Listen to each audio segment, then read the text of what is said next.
I'm live. Hello.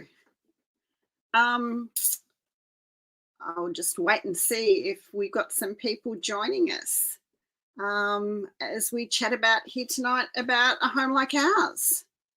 So if you're there, give me a sign, write me a comment, say hello, and then we can move on. It's always a bit of fun at this time at the very start when you're staring at the screen and talking to yourself, but fortunately I have a lot of experience about chatting to myself, so that's all right. Oh, hello Claire, thank you for saying hello. Yay, we know we're live and working. Hi Tracy, good to see you. We were chatting today. I think Tracy and I were discovering, because we're down here in Victoria and it was quite chilly today. Really feels like winter. Hi Jane, thanks for coming. Good to see you. We were just saying today that I broke out the boots today because we got the first touch of real autumn, and yesterday I made quince paste, so that's always a sign that that the weather is changing. Hi Sandy, good to see you. So I'm here tonight. I'm really excited to be invited to chat, and this is my latest book, A Home Like Ours, which I think you can see on the spectacular banner, and I'm all back to front, so I've got no idea. That one over there. So I'm going to chat. Oh, hi, Donna. Oh, Lisa from Tassie. Hi. Is it chilly down there today? So I'm going to have a bit of a chat about the book, and then please chime in and ask questions as we go. It's really relaxed. I've got my glass of wine, if I've got any chance to have a sip, and I hope you guys are all warm and comfortable. And hi, Diane. I've got some terrific Facebook friends here. Meredith, hello, and Marie, terrific. And Susie, oh, everyone's coming in now. It's all rushing in. That's great. So for the hi Jane. So a lot of you I recognise, but if there's other people there watching who haven't said hello or anything, I'm just going to give a bit of a brief run through. Oh, hi Rach, of who I am. So I've been writing for quite a few years now, but since 2017 I've been writing books about either family, and these are my family books. Daughter of Mine is about the impact of secrets and lies across the family over the generations, where you think you know who you are based on your family history and then discover that that's not at all true. And Birthright, which is my Where There's a Will, whoops, I've got all back to front. Where There's a Will, There's a relative novel. So that one was all about family money and squabbling siblings. And then my other family book, I'm all back to front, Just an Ordinary Family, was about trust and betrayal and friendship. So they have been my family books, but I've also written 2 books about community. And Home Fires, which was my novel about the impact of a bushfire that razed a town, and I started the book 18 months afterwards. I think it's probably the book of my heart, and it's a very Australian book because unfortunately bushfires aren't going anywhere. And then, of course, my most recent book, hold it there, which is about a community garden, and that's what I'm going to be chatting about tonight, although I'm happy to answer questions about just about anything. Oh, and we've got lots of people. Hi, Wendy and Joy Bell and Debbie, Cassandra, Diane, Alina, Lynn. So Lynn asked how many books I've written. Well, actually, I've written 5 big books like this, but in a previous writing life, I wrote about 30 romances. So I changed direction in 2017. So if you want to see all the books that I've written, pop onto FionaLowe.com and you'll see the whole list. Oh, thanks, Susie. I'm glad you loved Home Fires. I did too. So with a home like ours, so as I said, I write books set in small towns about contemporary themes and issues. And so I always set them in a fictitious town. And one of the reasons I do that is because, well, I don't want to be accused of writing about anyone in particular. But if say I set the book into Wagga, someone would say to me, there's no service station on that intersection, love. So I create a town, and then I can put the river where I want it. I can put anything everywhere. But what I do is I set it in a real geographical area. So this one is set up on the Murray River, on the New South Wales-Victorian border, somewhere between Wodonga and then to the west in Tocumwal. So that's where this one is, and it's a town in flux.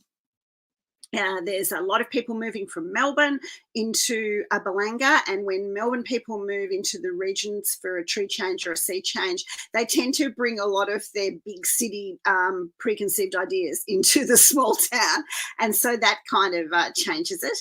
And then it's also a town that is a resettlement town for UNHCR refugees, so there's a new community settling into the town as well. And that changes things. And there's always been pockets of poverty in Balanga, and there's also been some people that are quite well off. And so, but at the same time all this is happening, tourism's on the rise, and the Shire Council are really keen to get the tourism happening. And as a result of that, the property prices along the river are rising, and that's where the community garden's located. And so there's going to be a bit of conflict there, and there's also a bit of a crime wave, and everyone in town is very keen to attribute blame to numerous groups who they think are responsible. So that's why that's where the book opens. Things are on the move. Thank you, Tracy. I'm so glad you loved the book, and you can't wait for the next one. I actually am 1.5 scenes away from finishing the next one, and then, of course, for the rest of the year, I will be editing it, but it will be March next year.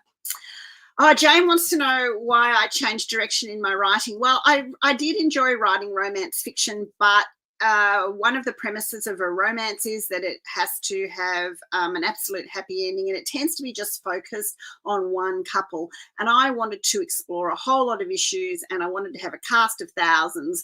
And so that's why I moved away into general fiction. However, anyone who's read me probably noticed that there's normally a romance buried somewhere in the book between some of the characters, and that's there's a slow burn in a home like ours. Thank you, Debbie. I'm glad you enjoyed it. Morag sounds like yes. Well, lots of people say, you wrote about my town, but small towns share lots of similarities, because the joy of living in a small town is that everyone knows everyone, and that's also the disadvantage. Sometimes it's a bit hard to hide. Tracy wants to know where I got the idea for the community garden. Well, I was wanting to write a community book, and when you write a book about family, it's easy. Everyone's connected. They're related. But if you want to write a book about different people in the community, you have to find a way to pull them together. So in home fires, I use the CFA and the CWA. And then I was looking around, and then I've driven past a community garden for years, and I thought, I wonder, a community garden, that might be a fun thing to do. So I started investigating that, and it actually tied in with my themes about bringing people together from different walks of life, and who wouldn't normally ever be together, and but they had the garden in common, and then they cooked and had food together and sat down and got to know each other, and that's how barriers get broken down. And I'm a firm believer in that, so I really wanted to write about it. I'm glad that you're enjoying it, Jenny. Gosh, this is a bit like Virginia Trioli when she says, the text lines have just vanished. There's so many comments. Someone asked me who my favourite author is. Oh, gosh, I'm not a favourite type of a person, and I go through runs with people. So, and then if someone asks me a favorite, I just go completely blank.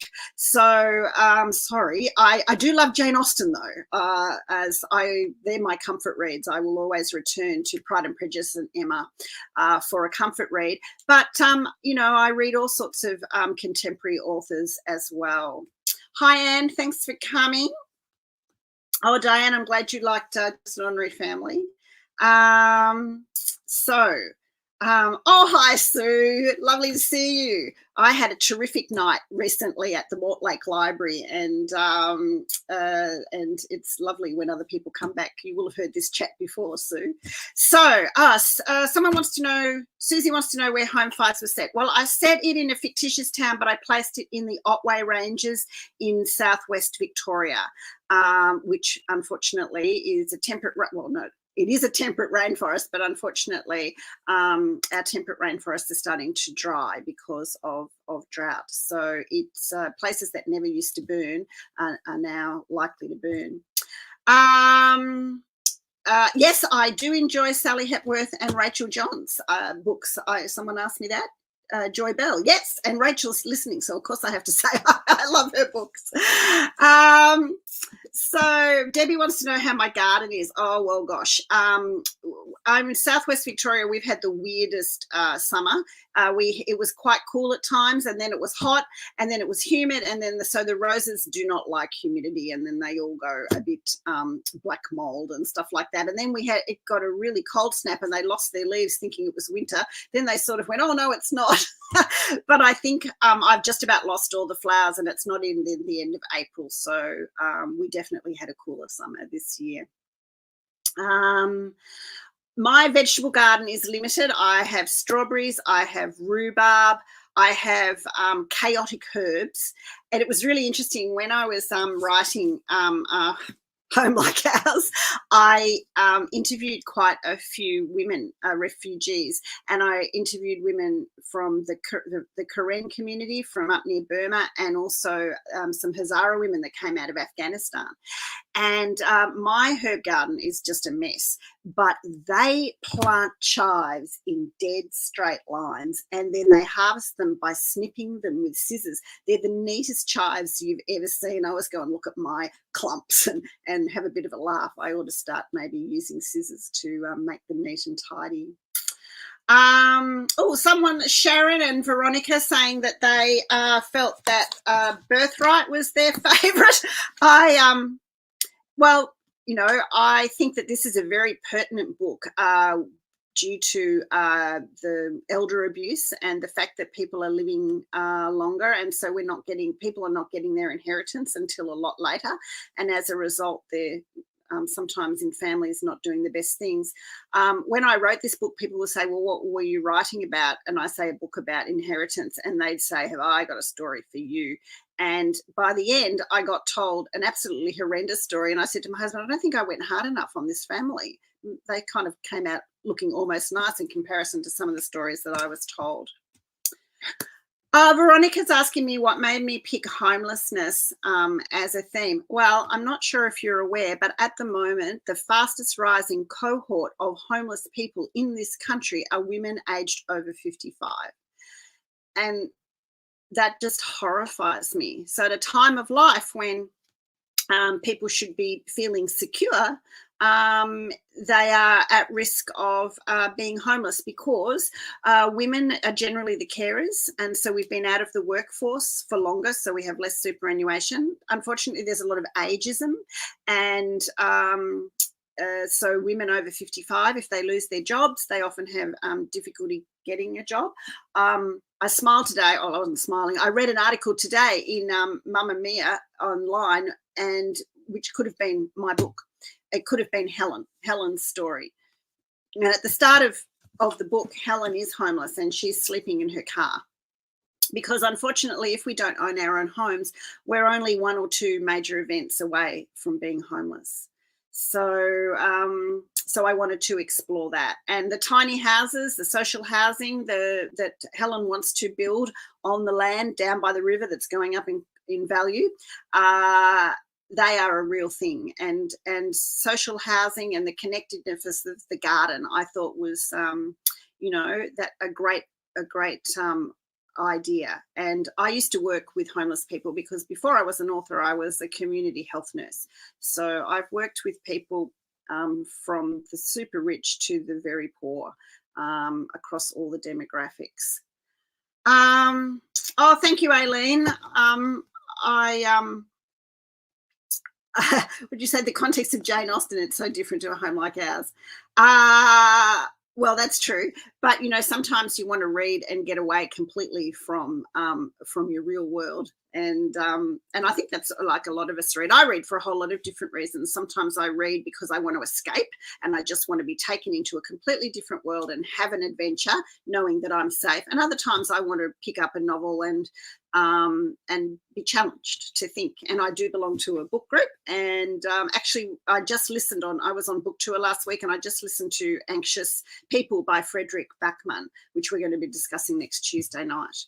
So now someone asked me, am I a plotter or a pantser? Ooh, well, I'm a bit of both, to be honest. I always start a book. And so, for instance, with Home Fires, I have a theme. And sorry, with a home like ours, that theme was displacement. And I wanted to explore displacement, and because it comes in unannounced and it swoops and it turns our lives upside down. And I came up with this idea in 2019, but when I was writing this book, we were in the middle of the pandemic and we'd all been displaced, absolutely. And I wanted to explore different types of displacement. So for Helen, it's homelessness. She has been homeless. She's known homelessness. She's not homeless when the book starts, but she's known it. She knows what it's like. And with Jade, the 19-year-old single mum, her life was completely displaced by an unexpected pregnancy. And by the time she realised she was pregnant, she was too far down the track to do anything about it other than have her baby. So, and with Tara, I don't want to do any spoilers, but Tara experiences something that she never expected that would have happened when John slid a wedding ring on her finger 10 years ago. And had she had any inkling that it was going to happen, she would have been really convinced about who would be supporting her. So these women, and then there's Fiza, the Sudanese refugee. And so these women have all experienced some form of displacement. So that was my theme. So I normally have an idea of a couple of big turning points for each characters in the book. So I suppose that's plotting, but how they get there and how it's going to take place is the pantser bit. Oh, yes, Jane Austen's Tracy, they do. Jane Austen was an incredibly insightful observer of human nature. She absolutely was. And she's very clever in the way she brings people's foibles onto the page. So, yeah, and I'm a bit of a people watcher. So, Angela, you saw my book at the shops the other day and the cover grabbed you. It is a beautiful cover. I'm very blessed with the cover. The Harper design team did a phenomenal job. And, oh, I'm not very good with this camera, am I? What I want to point out too is because it says on the book what lies beneath the facade of this small town. And if you take a really close look at the cover, which looks pretty on the outside, but close up you can see that this is actually a redback spider. And this is a millipede, not so scary. There's an absolutely horrendous spider here. And the one thing that everyone misses right down at the bottom is the snake. And the snake actually goes all the way across right to the back of the book to its tail there where my finger is. So there's a lot of things under the surface in Belanga. Rita says there's a palpable soul in my character's connection to the community allotment. Oh, thank you. You know, I think when we gather together, and I think one of the things was when I was interviewing refugee women and also skilled migrants who have come to live in Australia and have left their home, my question to them was, if I gave you a garden and you could grow anything you wanted, what would you plant?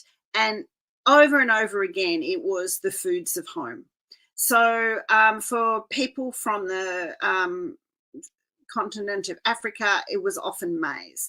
And for the Hazara women, it was definitely chives and coriander, plus, you know, pistachio nuts and things like that. And there was one woman from Ghana who was telling me about plantains and the food that her mother used to cook, and she started to cry, and I felt awful because I'd made her homesick. And it reminded me of a time when I'd been living in the United States, and my mother had sent over a CD of bird songs, and I was perfectly, it arrived in the mail and I was perfectly happy, and I put it on, and 45 seconds later the Magpies song came on, and another 15 seconds after that I was sobbing uncontrollably, desperately homesick. And so I think, you know, I wanted to have that with the characters, that they could come together and they could grow the things in their new home that reminded them of their old home, and that they could share it.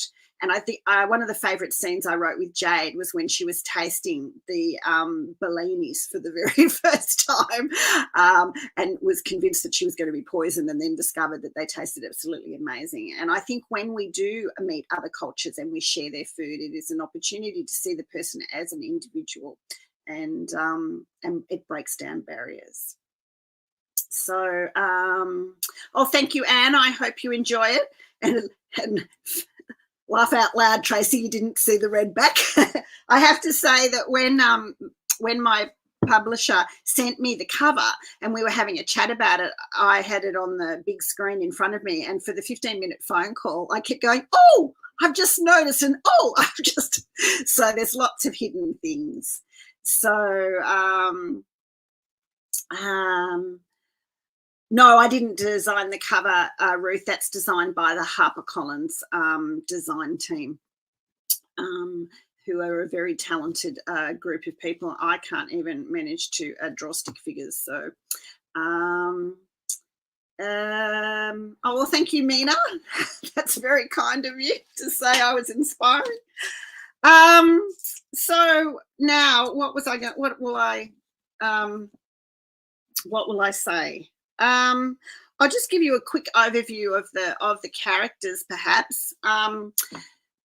So we talked about Helen, and Helen had been looking after her mother for many years, and then she retrained, but then she couldn't get a job, and so she ended up becoming homeless for a while. But when the book opens, she's the coordinator of the community garden, and her main aim is she doesn't want any other women to be homeless. And people think homelessness is just the city, but in actual fact, it's quite an issue in regional Australia at the moment, and especially these days with Airbnb.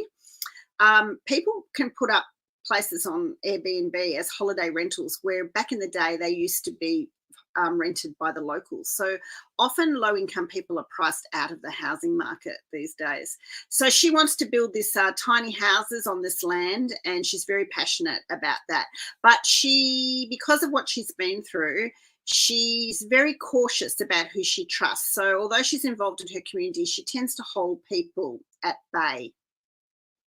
And then Tara is the complete opposite. You know, Tara is a well-off middle-class woman. She lives in a beautifully renovated Federation home. Anyone who's read all my books will know that there's always a beautiful house in the book, and they're all the houses I've always wanted to live in.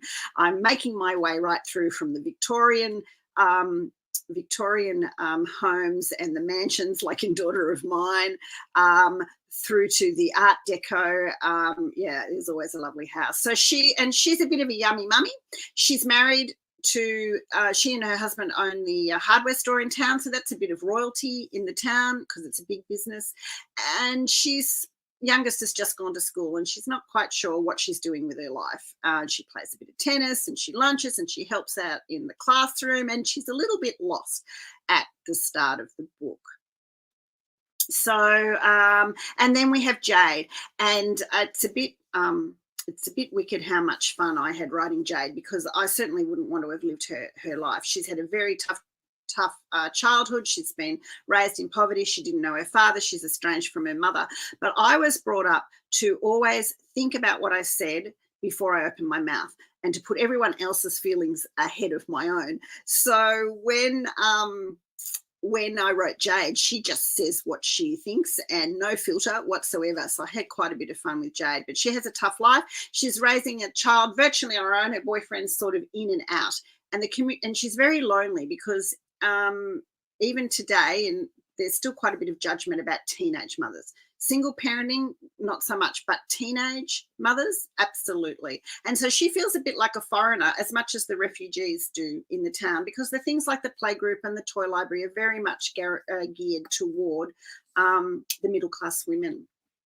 So they're my characters, and they would never, ever, ever have come together if it wasn't for the garden. And then you've got the secondary characters, which are the refugee women and the counsellors. And we've got some very upstanding counsellors right through to some incredibly dodgy counsellors. So, you know, there's always someone to love and there's always someone to hate. And across the book, you may well find that who you love and who you hate changes quite a bit. And it wouldn't be a Fiona Lowe novel if there weren't some characters that you just wanted to slap and string up and shake some sense into. But, you know, we all have our own journey. And as the characters come together and experience some different challenges, they start to grow. So, oh, well, thank you, Margie. I'm glad that you have discovered me, and I hope you enjoy me. Will I be purchasing vegetables and discovering great recipes to cook with? Well, when I'm not on deadline, I'm quite a keen cook. I do have potatoes growing really well in my garden, and I just tend to. I'm a bit like Jade. Jade liked to grow flowers rather than the vegetables, and that was Helen was always saying you ought to be growing more vegetables so that you can save money. But yeah, I'll take flowers over veggies every time. Has any book research been so exhausting I've wanted to give up? That's a great question. I think that the most challenging book I've written and research is Home Fires, because there was so much grief and trauma associated with bushfires, and I was talking to real people who had been through some pretty awful things. That's not to say that this wasn't either, because I spoke to you know, quite a few refugee women who had to leave everything and flee a war, which isn't dissimilar to fleeing a bushfire. So there are times where, you know, you feel a bit down, but these people also have such incredible strength that you can't help but be uplifted by their stories. Jacinta enjoyed the audiobook. I am blessed to have Rebecca McCauley, and she has narrated all 5 books, and she does a phenomenal job. I have just about to start listening to it. I'm going off to Kyneton and Bendigo and Clunes next week, and I'm going to listen to the audiobook as I'm driving.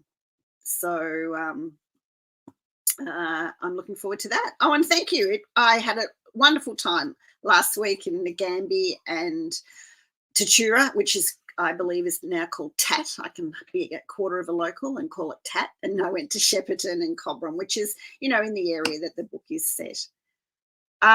Rita, you thought the most endearing feature of Jade's character was that the growing of the flowers? Yeah, that was me. I love flowers. So we're getting close to having to say goodbye. It's been an absolutely whirlwind 30 minutes, and thank you so much for popping in and asking me questions.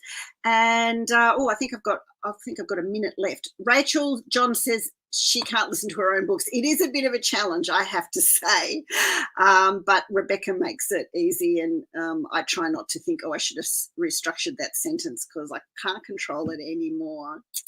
Sandy wants to know what I'm doing in Clunes. I'm speaking at Clunes on Sunday, May the 2nd, at the Booktown Turn the Page. So if you're nearby Clunes, there's a whole book weekend on the 1st and the 2nd of May. So it'd be great to see you. Oh, Cassandra, you'll be in Kyneton. Excellent. That's Friday week. I'm really looking forward to that. So thank you once again for spending a precious half hour of your evening with me. And I look forward to seeing you on Facebook and Instagram and all those other places. Take care and have